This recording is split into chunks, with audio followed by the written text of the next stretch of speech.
Welcome to the Deep Dive. You've sent us a fascinating collection of materials, historical analyses, planning documents, perspectives on urban development, and we've really taken the plunge to extract the most compelling insights into the evolution of Washington, D.C. Yeah, it's quite a story. Today, our deep dive focuses on understanding the multifaceted identity of the nation's capital, right from its very beginnings up to the present day. We're really exploring that persistent tension, aren't we, between its local character and its, immense national significance. Exactly. And what's really striking as we dug into these sources is this central ambiguity that has shaped Washington, D.C. from the start. You mean, was it northern or southern? What did it mean to be a federal territory? Right, neither a state nor fully part of one. And sort of what is its fundamental purpose beyond being the seat of government?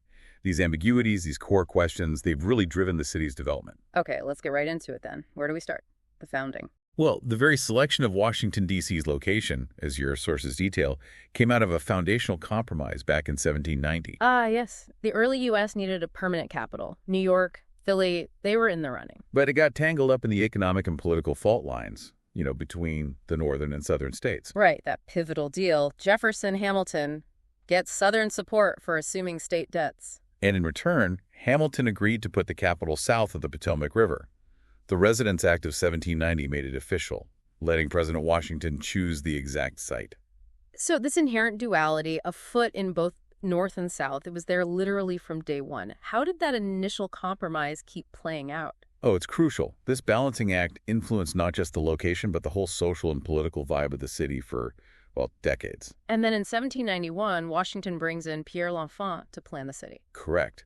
L'Enfant's vision, laid out in his observations explanatory of the plan, was incredibly ambitious. It blended symbolic representation with, practical urban design. He certainly wasn't thinking small. He wanted the landscape itself to speak, right? Connecting important spots based on the terrain. Elevated sites for monuments, buildings, linked by these grand, straight avenues. He famously called Jenkins Hill the future Capitol site, a pedestal looking for a monument. What was the lasting impact of wanting such a symbolic capital? What's fascinating is how he tried to weave together that symbolic grandeur with, practical city life. So beyond the big radiating avenues for those reciprocity of sight views, he also put in a more standard grid system for just, getting around day to day. He even set aside 15 spots for monuments to the original states, a symbolic unity thing that never actually happened. And the scale. Streets 160 feet wide, the Grand Avenue, the Mall, 400 feet. Yeah, he imagined it buzzing with gardens, foreign ministers, exhibitions, a real center for the nation. He definitely wanted the best views, the most impressive spots. Undeniably. But, as the sources mentioned, L'Enfant's strong will and maybe artistic temperament caused friction with the commissioners. Leading to his dismissal in 1792. It seems the very passion that drove the vision also made him difficult to work with. That tension between the grand design and practical reality pops up again and again in D.C. It's a classic dynamic, isn't it? The visionary versus the pragmatist. We even have that image figure, too, of L'Enfant himself. Looks determined. And it's important to remember, Jefferson and Washington initially wanted something simpler, just a grid plan, like Figure 3 shows. L'Enfant really pushed for that more monumental, almost Baroque feel. And this wasn't empty land either. The sources mentioned tobacco plantations, landowners speculating. Exactly. It wasn't a blank slate. It was a deliberate choice, putting the capital right there. And there's that quote about the unprecedented chance to consciously choose a capital's location. Powerful idea. And even then, the details mattered. L'Enfant's notes mention specific plans for walkways, carriageways, even trees. Figure 1 gives us a peek at the Potomac and the early layout. Okay, let's jump ahead a bit. Say 1840 to 1860. The sources say this was a time of growth, prosperity. For sure. The population really climbed 14,000 in 1800, up to 73,000 by 1860. The economy grew, and you see key spots like the Mall area taking shape, the Capitol, Smithsonian, and Armory. So it's becoming more of a real city. Yeah. But still lacking that big economic engine like New York's port or Baltimore's factories, right? How did that shape it? That's a key point. Without a strong industrial base, its main identity was still being the seat of government. And that meant national politics, especially the escalating fight over slavery, deeply impacted the city's fabric. And the sources state pretty shockingly that before 1860, D.C. was the most active slave depot in the whole country. It's a stark, very troubling reality. The capital, meant to symbolize freedom, was central to the slave trade. Yet, at the same time, there's this growing population of free, black residents, skilled craftspeople, business owners, laborers. A real paradox. The contradiction was obvious even then. That quote from Jesse Torrey about the land of the free being the home of the oppressed, it captures that ambiguity perfectly. And there was a shift in the black population itself. Yeah, a significant one. Social and political pressure on Congress, plus less need for farm labor as the city grew, meant that by 1860, free black residents actually outnumbered enslaved people 3-1. A big change from 1800. Then, boom, the Civil War. Huge impact. Initially, people in D.C. thought it would be quick. That early optimism vanished fast after Bull Run in '61. That battle was alarmingly close. Washington basically transformed overnight into this heavily fortified camp, ringed by, 48 forts. Wow. And the city floods with soldiers and also, crucially, fugitive slaves seeking safety. A massive influx. It put enormous strain on the city's infrastructure, which wasn't really equipped for it. Figure 6 gives a sense of all those wartime camps. And that surge, especially of people escaping slavery, must have cranked up the tension between D.C.'s southern image and its role as the Union capital. Absolutely. The war caused a huge demographic shift. By 1867, the black population had jumped 94%, hitting nearly 35,000. Figure 5 shows the city's shape around them. And even though the Fugitive Slave Act was still law, D.C. became seen as a relative haven. Right, for those escaping bondage. They were often called contraband. But this wasn't welcomed by everyone, was it? The sources mention resentment from some white workers fearing job competition. Yeah, it's a stark reminder that even in the Union capital, racial prejudice was deeply embedded. And this is when segregation patterns start to really solidify. Increasingly so. White residents tended to stay in the urban core, black households more in the outskirts. K Street sort of became an unofficial racial boundary, that K Street rule shown in Figure 7. Okay, moving into the late 19th, early 20th century. Post-Civil War, there are these big revitalization efforts, people like Andrew Shepard. Right. These projects aimed to modernize the city, spur economic growth, and that created a need for more labor. Which contributed to another wave of migration. Yes, about 50,000 African Americans moved to D.C. then. And actually, Reconstruction was a relatively prosperous time for black residents in the city. And interestingly, the sources note that lower wages in black-dominated jobs actually kept European immigrants away from D.C.'s labor market. It's an interesting dynamic. But what's also really noteworthy is the push for political representation. In 1871, D.C. elected its first, and for a long time only, Congressman Norton Shipman. Even though his term was short-lived. His election marked a real shift, a growing desire among locals to be more than just residents of a federal district. They wanted a voice. And economically, the city seemed to be facing two different possible futures around the 1880s. That's right. One idea, pushed by some business leaders, was to make Washington a major manufacturing and banking hub for the South, a New York of the South. Versus. The other vision saw D.C. as a national center for education, arts, culture, more like a Vienna or Paris of America. This led to the Washington Board of Trade in 1889. Yeah, formed by influential business types, civic leaders, and they held significant sway over local decisions for decades. And because D.C. lacked big factories, it missed a lot of the labor unrest seen elsewhere. Largely, yes. Competition was more focused on government jobs. And since there wasn't full home rule, lobbying Congress was key for getting anything done, from jobs to roads. And the established white Washingtonians used their connections, like through the Board of Trade, to push their agenda in Congress, influencing things like the McMillan Plan. Exactly. The 1901 McMillan Plan, part of the broader City Beautiful movement, was a huge effort to create that grand, monumental capital, drawing directly on L'Enfant's and Washington's original ideas. Looking to European models like Paris, Versailles, right? Figure 10 shows that focus on the mall. Key figures like Olmsted and Burnham really zeroed in on the mall to define D.C. as a national cultural hub. Olmsted even tweaked L'Enfant's plan to add that long green space, the mall, symbolizing social order, national unity. Amazing how much meaning they packed into the design. And Theodore Roosevelt's influence is important here, too. His conservationist streak and vision for a strong nation extended to D.C.'s parks. He saw them as more than just parks. Yeah, as ways to protect cultural heritage, inspire people, connecting to wider regional landscape plans. But then, under Woodrow Wilson, there's a swing back towards Southern influence, segregation and federal services. Yes, a noticeable shift. There's even that story about Edith Wilson's reaction at the post office allegedly playing a role. It shows how social attitudes directly shaped city life. And this increasing repression actually strengthened solidarity among Black Washingtonians. It did. Meanwhile, World War I jobs pulled many Southern blacks to other northern cities, while D.C. already had a more established black intellectual and middle class. But then after WWI, you get poor white men coming from the rural South to D.C. Right, and the sources describe their resentment towards the more established black community. Yeah. Tragically, this boiled over in the July 1919 race riots, sparked by false reports and inflammatory newspaper coverage. So the early 20th century, it's this mix of contradictions. Southern influence clashing with local resistance, an image of a developed city, but internally a vibrant Black cultural hub fighting Jim Crow. It's a really ambiguous picture. And beyond the big city beautiful plans, the progressive era also sparked local social activism. Oh, yes. Loads of new social organizations popped up, tackling all sorts of issues: housing for single women, suffrage, kindergartens. Figure 11 shows the Federation of Women's Clubs active in this. And later in the 30s, groups like the Alley Dwelling Association formed, which became the National Capital Housing Authority. Exactly.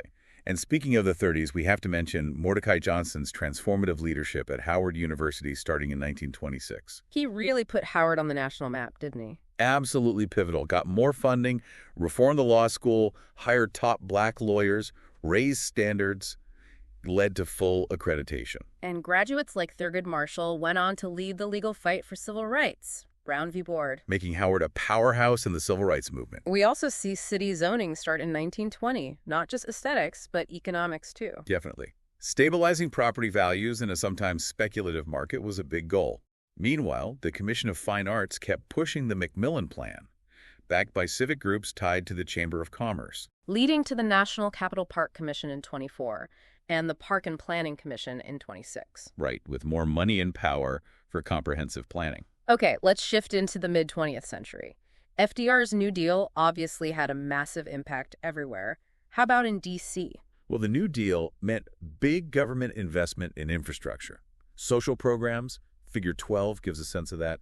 Plus, housing reforms like the FHA and HOLC expanded homeownership nationwide. And these programs had lasting effects, right? Like the Greenbelt towns, TVA. Definitely. And D.C. saw major redevelopment planning, too, particularly in Southwest D.C., starting in the 30s. The goal was to replace areas seen as blighted with modern buildings, infrastructure. But that Southwest redevelopment was hugely controversial. Very much so.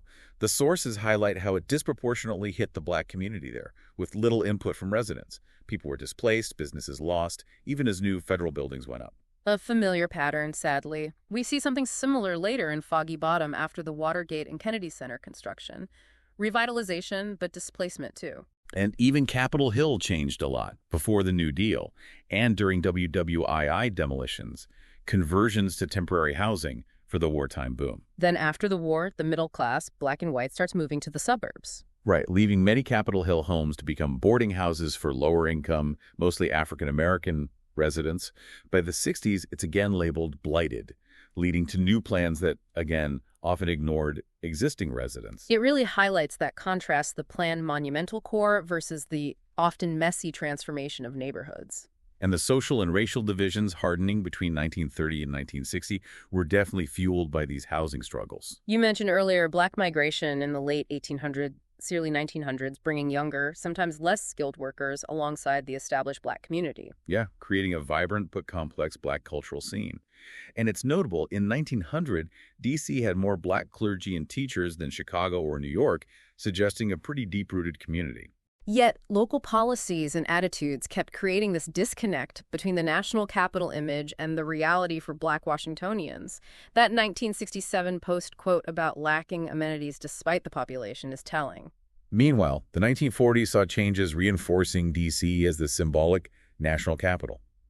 More federal workers, civilian workers, often detached from local issues, though it also meant more opportunities for women in federal jobs. And national planning ideas like TVA influenced D.C. too, like the decentralized Pentagon construction. Yeah, building the Pentagon across the river, plus other temporary wartime structures scattered around, was partly to avoid concentrating targets for bombing. Figure 14 shows some of that. Then came the Redevelopment Act of 1945 and the Housing Act of 1949. Key legislation. They set up the D.C. Redevelopment Land Agency, giving it eminent domain power to clear and redesign those blighted areas, largely to house the influx of federal workers. Planners like Harlan Bartholomew were involved in this regional thinking. And then a really big shift. Limited home rule in 1973. What did the District of Columbia Home Rule Act actually do? It allowed D.C. to elect its own mayor and city council for the first time in ages. A major step towards self-governance. But limited, you said. Yes, because Congress kept the power to veto local laws affecting federal interests and maintain control over the budget. So, not full autonomy. Okay, moving into the later 20th century and up to more recent times, the civil rights movement really shone a light on D.C.'s lack of representation, didn't it? Absolutely. Activists saw it as part of the wider fight for voting rights for all disenfranchised citizens. D.C. became a key battleground. And activism took many forms: protests, reform efforts, music, defining the city as a cultural capital. Definitely. Think back to the Howard University students protesting Jim Crow in D.C. restaurants way back in 1943. They linked local discrimination to the national fight for democracy in WWII. Those protests might not have won immediate victories, but they built momentum. Exactly. And the 1960s were the peak, with D.C. as a hub for groups like SNCC and CORE, empowering local marginalized communities. How did they empower people specifically? Well, they organized, advocated, challenged discrimination through sit-ins, voter drives, legal support, giving people a voice and tools for change. But then came the trauma of 1968, the riots, after Dr. King's assassination. A huge turning point led to more crime, deeper segregation, economic hardship in many neighborhoods, as Figure 17 shows. This is also when the term Chocolate City really took hold, reflecting the majority black population and its unique culture. And we can't forget the 1963 March on Washington, a national event but with massive local involvement. Over 40,000 local residents played active roles, way more than initially expected. Figures 15 and 16 capture that moment.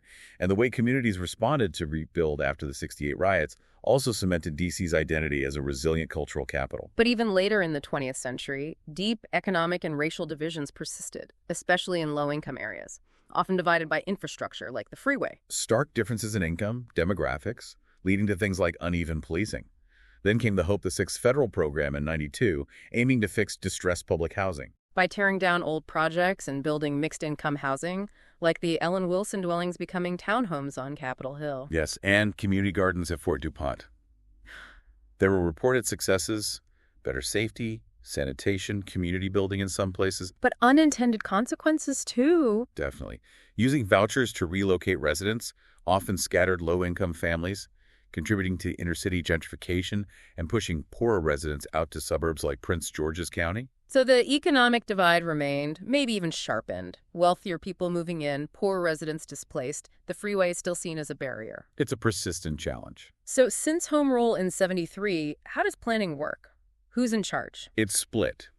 The district government, through the Mayor's Office of Planning, handles local planning. But the Federal National Capital Planning Commission, the NCPC, oversees federal lands and reviews district plans that affect federal interests. But Home Rule did create a stronger sense of local ownership, especially in the African-American community, our city. Yes, and electing civil rights figures to the D.C. Council meant more local control. You also saw bottom-up planning, community groups like MICCO getting land, and federal funds for redevelopment. And the Metro started in '76, huge for connecting the region. Absolutely. Essential for commuters. But it also put more strain on roads and bridges. The Beltway, the Potomac crossings, projects like the new Woodrow Wilson Bridge, finished in 2008, tried to address that. What's the guiding plan now? The 2006 Comprehensive Plan is the main framework, covering both district and federal aspects. It tackles regional growth, jobs, tax issues, pollution, air quality. How does it approach these things? It uses 3 tiers: citywide, area, small area, focusing on neighborhoods, education, jobs, connectivity, green spaces, health. Trying to manage all those challenges. And finally, the ongoing push for D.C. statehood New Columbia. What's the core issue? Fundamentally, it's about representation and fiscal control. D.C. residents pay federal taxes but lack full voting rights in Congress. The idea is to make most of D.C. a state, leaving a small federal district around the monuments and government buildings. But it faces hurdles. Big constitutional and political challenges remain, despite various bills like H.R. 51 and ongoing advocacy efforts. So wrapping this deep dive up, it really comes back to those enduring ambiguities, doesn't it? Local versus national, race and economics, the fight for self-determination. DC's evolution mirrors the nation's struggles. Indeed. Washington, D.C. really is a fascinating microcosm of American society, always changing, always grappling with its complex identity. Which leads to a final thought for our listeners. Go on. How does understanding D.C.'s unique history, navigating all these tensions, maybe change how we see other cities or even the country as a whole? That certainly gives you a lot to think about. We definitely encourage everyone to dig into the sources further, explore related topics, and if you have more questions or insights, let us know. Thanks for joining us for this deep dive.